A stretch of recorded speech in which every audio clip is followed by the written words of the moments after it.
Pesquisas historiográficas realizadas nas duas últimas décadas têm dedicado uma especial atenção ao papel desempenhado pelas mulheres negras e escravizadas que viveram no período colonial e imperial do Brasil. Essa época é marcada principalmente pela exploração da mão de obra de negros trazidos da África e transformados em escravos no Brasil pelos europeus colonizadores do país. Muitos indígenas também foram vítimas desse processo.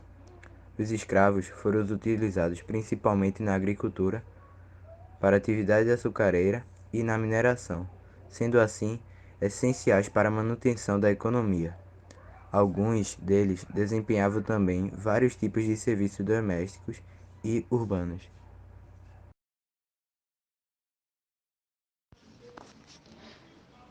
A luta das mulheres negras no trabalho acabou sendo mais difícil nessa pandemia, como apontam esses documentários. Elas estão buscando o pão de cada dia para conseguir alimentar a sua família, e isso é mais difícil quando elas são mães solteiras.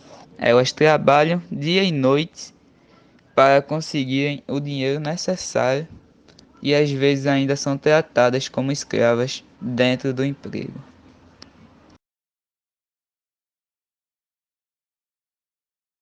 A mulher negra no Brasil tem seu modo de vida definido a partir do nascer em favelas e periferias e tem seu caminho limitado. Para a superação é necessário um grande esforço, já que as dificuldades de ser mulher e negra são somadas. Como a atriz Cida Baú afirma, o que vivi foi escravidão.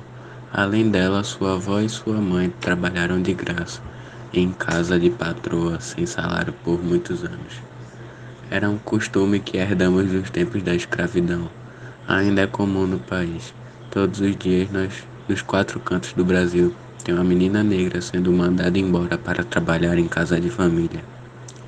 Meninas que largam a escola e os estudos e vão trabalhar como domésticas. Dito isso, aqui vão algumas menções honrosas de mulheres negras que impactaram fortemente a história brasileira. Dandara dos Palmares, líder feminina do Quilombo dos Palmares.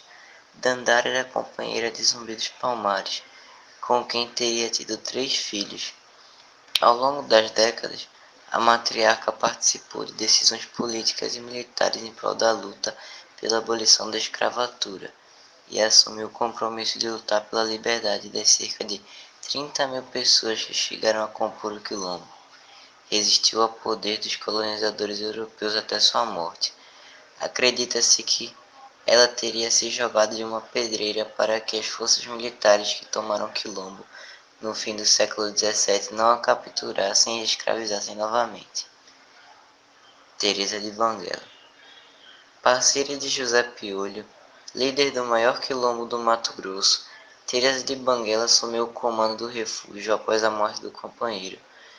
Por 2 décadas ela estava à frente das decisões políticas, econômicas e administrativas do grupo, que era formado por negros e indígenas que resistiram à escravidão.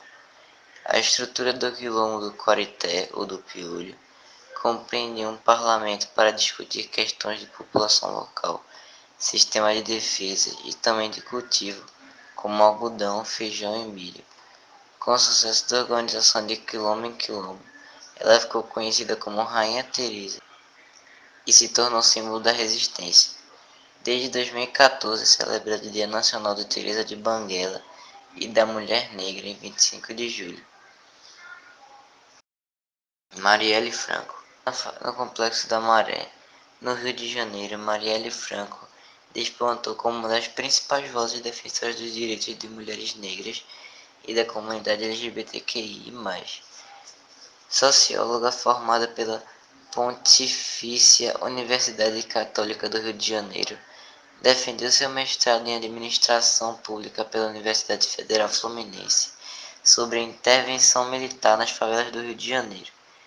Em 2017, tornou-se vereadora da cidade do Rio de Janeiro, sendo a quinta mais votada do município. Infelizmente, a ativista não pôde completar seu mandato porque em 14 de março de 2018 foi executada com 3 tiros na cabeça e um no pescoço, ao lado do motorista Anderson Pedro Matias Gomes. Seu assassinato repercutiu em todo o mundo, escancarando a violência e perseguição sofrida por ativistas sociais e políticos. Sua morte continua sob investigações, apesar de tentativas de obstrução por parte de policiais e políticos suspeitos. Após sua morte, sua família construiu o Instituto Marielle Franco para garantir formação política a mulheres e populações que vivem em favelas.